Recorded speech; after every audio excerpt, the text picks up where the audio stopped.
pelajar, yang seterusnya kita akan lihat mentafsirkan jenis keanjalan.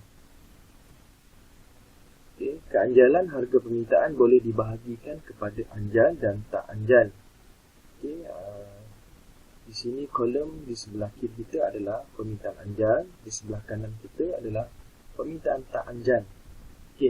Jadi permintaan anjal maksudnya di sini ED ataupun nilai keanjalan lebih besar daripada 1, peratus perubahan kuantiti lebih besar daripada peratus perubahan harga, dan ini adalah bentuk keluk dia. Kalau tengok di sini adalah peratus perubahan harga dan di sini peratus perubahan kuantiti. Kalau kita bandingkan, peratus perubahan kuantiti lebih besar daripada peratus perubahan harga. Pengguna sangat responsif dengan perubahan harga.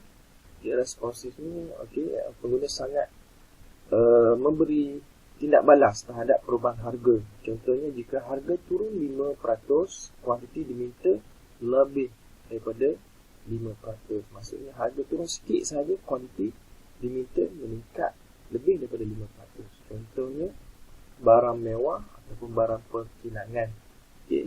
Keluk DD atau keluk permintaan berbentuk landai. Tengok keluk permintaan anjal ni adalah bentuknya lebih landai. Kalau dibandingkan dengan keluk permintaan tak anjal, lebih curam. Strategi untuk memaksimalkan hasil ialah pengeluar akan menurunkan harga barang, meningkatkan ataupun memaksimalkan hasil. Jadi permintaan tak anjal pula, ED adalah lebih kecil daripada 1, peratus perubahan kuantiti lebih kecil daripada peratus perubahan harga. Tengok di keluk di sini adalah peratus perubahan harga lebih besar daripada peratus perubahan kuantiti. Pengguna kurang responsif terhadap perubahan harga. Contohnya, jika harga meningkat 10%, kuantiti diminta kurang daripada 10%. Maksudnya, walaupun harga meningkat lebih daripada perubahan daripada kuantiti yang diminta, pengguna tidak ada responsif, maksudnya tidak bertindak balas terhadap perubahan harga. Contohnya, barang keperluan ataupun barang pertanian. Walaupun barang keperluan ni naik harga sekalipun, pengguna tidak akan berubah dari segi kuantiti yang diminta. Keluk DD berbentuk curam. Kalau tengok keluk DD ni adalah bentuknya lebih curam kalau dibandingkan dengan permintaan anjal lebih landai. Seterusnya, strategi untuk memaksimalkan hasil ialah pengeluar akan menaikkan harga barang. Contoh soalan tafsirkan. Tafsirkan nilai keanjalan harga permintaan yang anda peroleh bagi barang Q dan berikan alasan anda. Tadi barang Q kita dapat nilai dia negatif 0.6.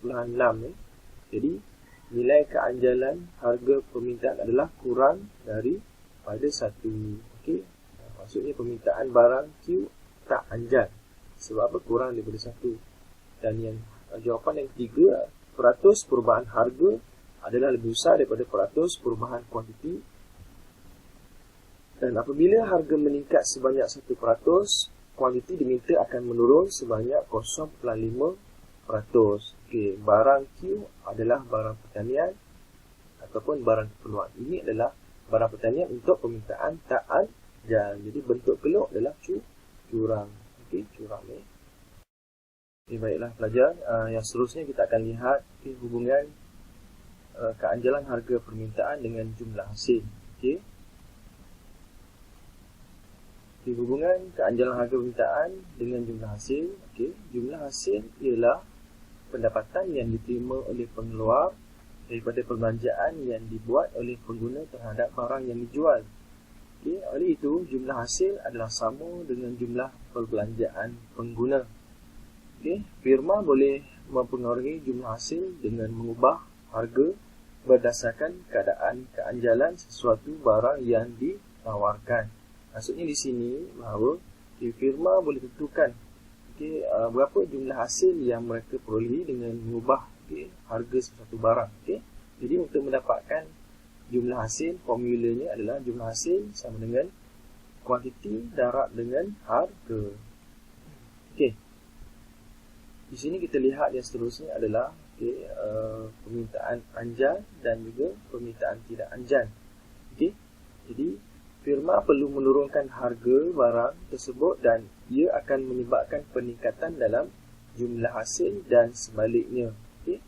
Maksudnya di sini pada permintaan anjal firma perlu menurunkan harga bagi meningkatkan jumlah hasil. Okey, contohnya jika harga barang turun, okey, contohnya RM20 turun kepada RM16, maka kuantiti yang diminta akan meningkat daripada 60 unit kepada 90 unit.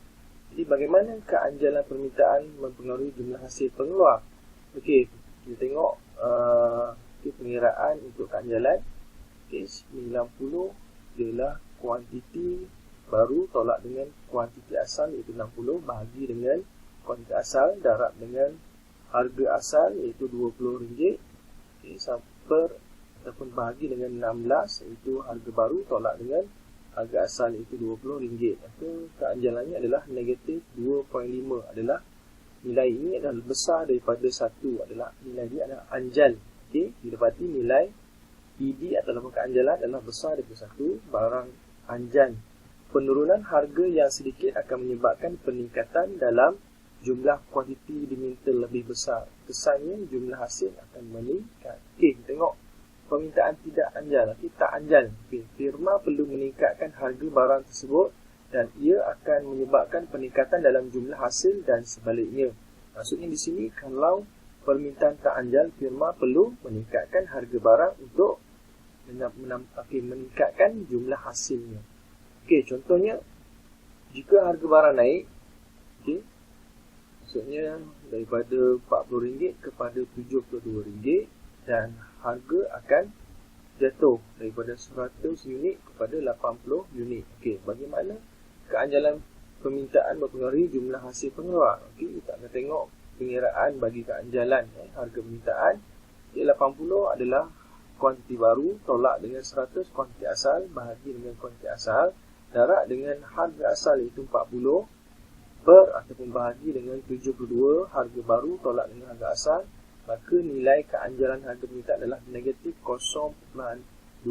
Maksudnya di sini nilai keanjalannya adalah lebih kecil dari 1.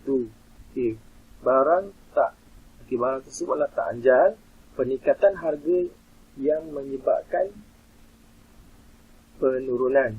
Okey, peningkatan harga yang banyak akan menyebabkan penurunan dalam jumlah kuantiti yang diminta dan yang sedikit. Okey, maksudnya di sini, okey, peningkatan harga yang banyak akan menyebabkan penurunan hanya sedikit sahaja kuantiti yang diminta. Kesannya jumlah hasil akan meningkat. Okey.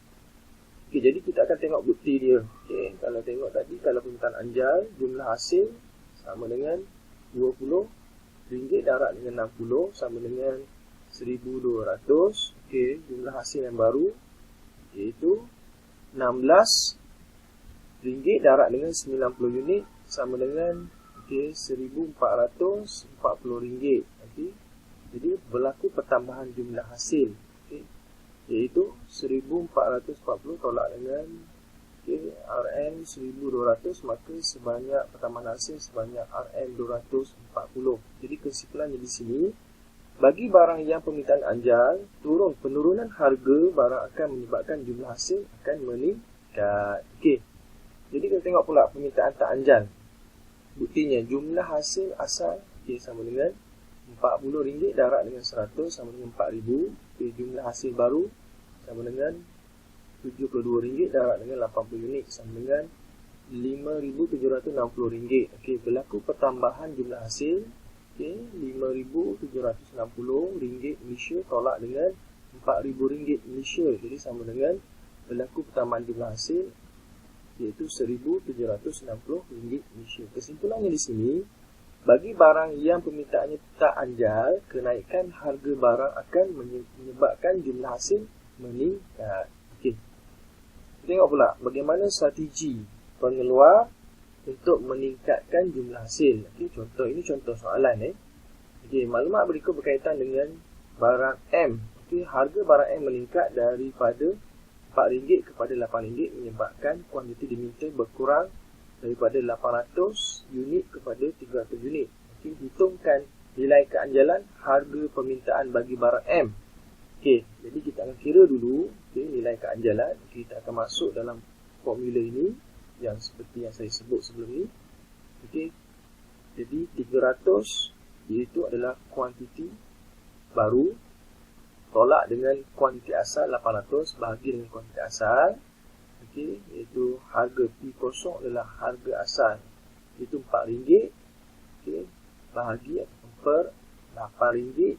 Okey, iaitu harga baru tolak dengan RM4 harga asal. Jadi nilainya adalah keanjalannya adalah negatif 0.625. Ini adalah nilai dia lebih kecil daripada 1. Nilainya adalah barang tak anjal, permintaannya adalah tak anjal. Okey, soalan seterusnya. Tindakan peniaga menaikkan harga barang M bagi memaksimumkan hasil jualan adalah wajar. Buktikan pernyataan tersebut. Okey, ini soalan ini nak membuktikan. Okey, nak memberi kepada pelajar supaya membuktikan jawapannya adalah betul ke tidak peniaga perlu menaikkan harga barang M. Jadi jawapan dia, tindakan peniaga tersebut adalah wajar. Kenapa? Sebab barang M ialah tak anjal. Jadi tak anjal yang macam saya sebut tadi, peniaga perlu naikkan harga.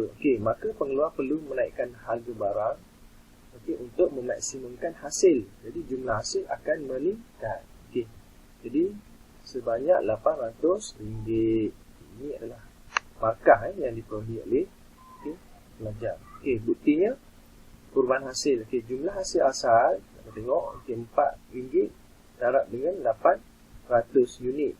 Tolak dengan jumlah hasil yang baru iaitu RM8 darab dengan 300 unit.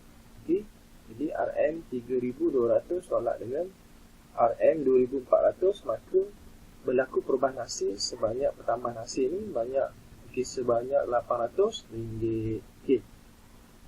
Jadi kesimpulan di sini bahawa apabila permintaan tak anjal, peniaga ataupun pengeluar perlu menaikkan harga barang untuk memaksimumkan hasil. Jadi kita akan bersambung pada sesi PDPC akan datang. Sekian, terima kasih.